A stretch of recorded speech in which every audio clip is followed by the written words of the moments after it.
Marcelo, gracias por este ratito. Bienvenido. Buenas noches. ¿Cuál es tu Twitter? ¿Cómo estás? Bien. Bueno, usted es presidente de la Confederación General Empresaria de la República Argentina. ¿Cuántas empresas están? Nosotros tenemos cámaras sectoriales, más de 70, y federaciones en el interior del país. En realidad no tenemos la información de cuántos asociados la tiene la Cámara, pero bueno, somos un número de pymes bastante importante que estamos asociados a la Confederación General Empresaria y que, bueno, me honra presidir. Bueno, usted tiene cierres LINS aún. Bueno, gracias por la publicidad, sí. Con muchos fallos. Trato de mantenerla. En San Martín. No, en la tablada. En la tablada, perdón. En la tablada. Bueno, la pregunta del millón es, ¿ustedes se sienten los más afectados por la merma en el consumo, la pérdida de poder adquisitivo y la destrucción de empleo, en particular en el conurbano? Si tomamos ese rubro, sí, Paulino, somos los sectores más afectados. Los manufactureros, mano de obra intensiva, la industria pyme, la que es, digamos, muy vulnerable por el aumento de importaciones, que los hubo, la que es muy vulnerable por las altas tasas de interés, porque nos financiamos a través de la venta de cheques, vender facturas, créditos para capital de trabajo y para bienes de capital, con lo cual evidentemente una tasa del 75% como la que tenemos hoy, hasta el 80%, ni hablar de el que no mide, el que no califica, que va a la financiera del barrio, ya es más del 100%. Entonces digo, por supuesto que todos los índices económicos que se han dado en los últimos años afectan a la pyme y, por supuesto, sobre todo a la que representamos nosotros, que es el calzado, la marroquinería, la indumentaria, el textil, el óptico, los gráficos, bueno, en fin, todos esos rubros. Si Alberto Ganassi fuese presidente, ¿qué aspira que haga?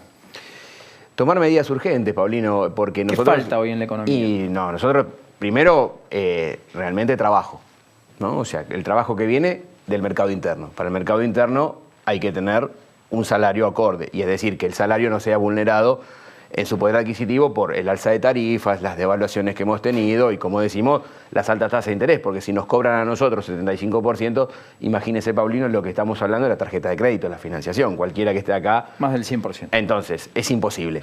Con lo cual necesitamos esas medidas, pero también urgente, la FIP debe entender esta medida que está sacando a 10 años el gobierno. Nosotros la habíamos pedido. Por eso decimos que cuando toma medidas el gobierno, esto no es una cuestión política.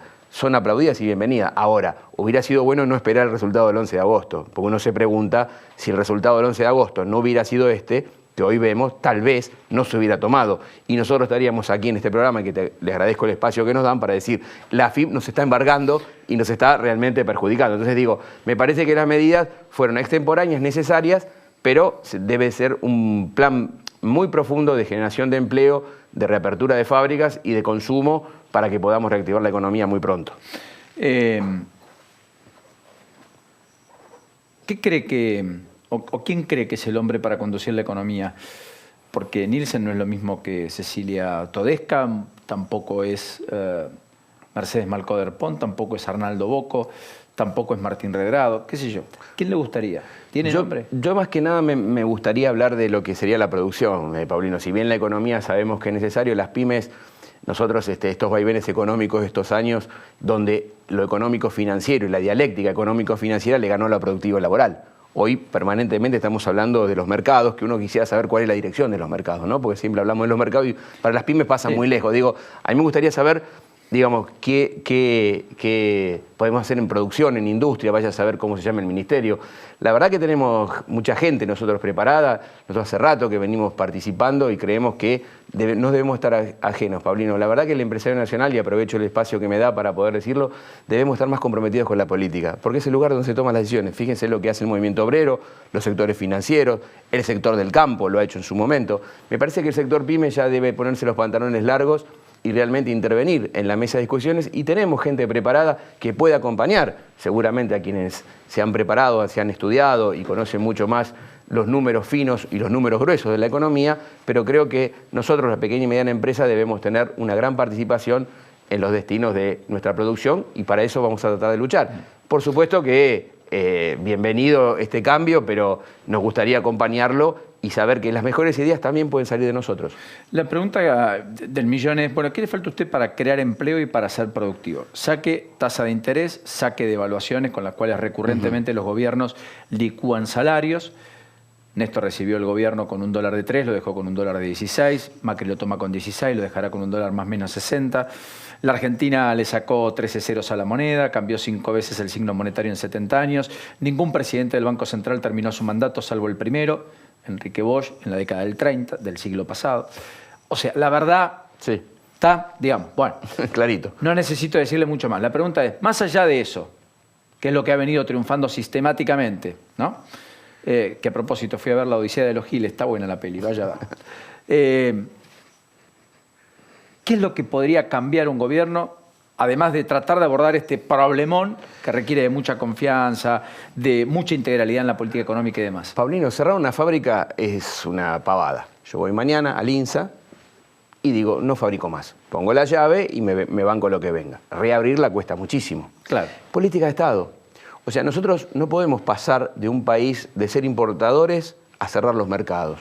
De un país de un dólar competitivo a una convertibilidad que un dólar quieto que no le conviene a nadie, porque si tenemos inflación y un dólar quieto, nos vamos de precio con respecto al importado. Entonces digo, nosotros no tenemos política de Estado. Uno a veces le pide, y lo estamos pidiendo ya públicamente mucho a los economistas de este país, que alguna vez se encierren en algún congreso y todos lo que piensan de diferente manera. Muy bien lo destacó usted, que no es lo mismo Nielsen que Hernando Bocco, como no es lo mismo tal vez que Frigerio, que lo pudo haber sido Duhovne. O sea, los economistas evidentemente tienen una gran responsabilidad en este país. Deberían sentarse alguna vez y medir qué quieren, un dólar competitivo, que llaman un dólar competitivo, si hay que ir al exterior a pedir fondos que también resuelvan si vale la pena o no, porque algunos te dicen, salgamos a pedir fondos, otros dicen, no nos endeudemos. Entonces digo, en esto que nos transmiten todo el día, nosotros necesitamos política de Estado porque una fábrica cuesta mucho tiempo, Paulino, abrirla, invertir. Entonces necesitamos que haya una política estable hacia el sector de la pequeña y mediana industria, de la pequeña y mediana empresa, que nos permita tener una previsibilidad para que por lo menos en 10, 15 años nosotros planeemos, si no estamos muertos. Así como tenemos la ley de promoción minera o la ley de promoción de gas no convencional en Vaca Muerta y tenemos una especie de blindaje al respecto, o así como tenemos una ley que permite el desarrollo de la industria del software o de las energías renovables, tener alguna especificidad respecto a las pequeñas y medianas empresas. La ley de defensa y la producción del trabajo nacional. O sea, tampoco, porque vieron que a veces cuando hay estas crisis, la CGT, con justa razón, porque representa a los trabajadores, pide la ley antidespido. Si nosotros tenemos una ley de defensa del trabajo y la producción nacional, ningún gobierno que venga con ideas diferentes la podría cambiar. La ley antidespido es una ley muy parecida a un cepo cambiario. Cuando uno impide que se lleven los dólares, nadie los trae.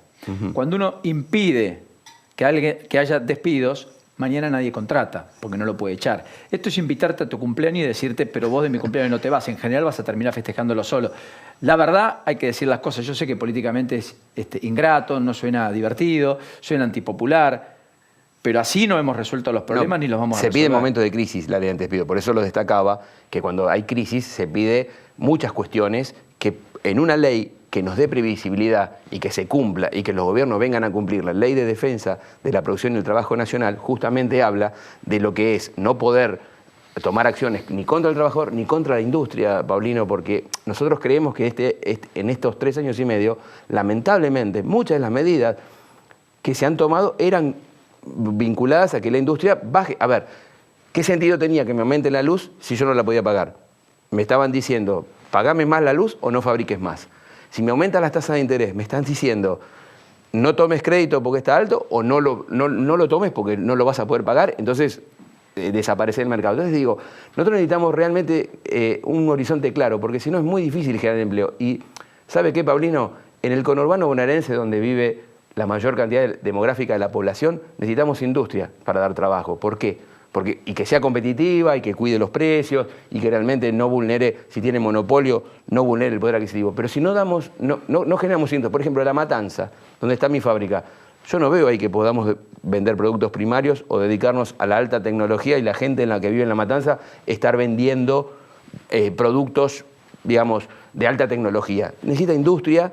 La gente de González Catán, Virrey del Pino, La Ferrer, donde es muy populosa, necesita industria que se radique en esos lugares y genere producción. Entonces digo, la industria hay que cuidarla por esto, pero también tiene que ser competitiva. El sector privado tiene mucha responsabilidad. Esto no quiere decir que nos protejan y que por esto nos vamos a aprovechar. Ahora, también tenemos que tener políticas claras. Por eso, respondiendo a la pregunta, necesitamos 10, 15 años donde el sector privado tiene mucha responsabilidad en la inversión, pero también necesitamos un Estado que nos acompañe y nos apoye y que nos cuide. Y no 3, 4 años o un gobierno, sino muchos gobiernos, los que vengan, tienen que cuidar la industria. Marcelo, gracias por la visita. No, gracias por la invitación. Y hasta la próxima. Hasta la próxima. Ahí estaba Marcelo Fernández ya aquí con nosotros.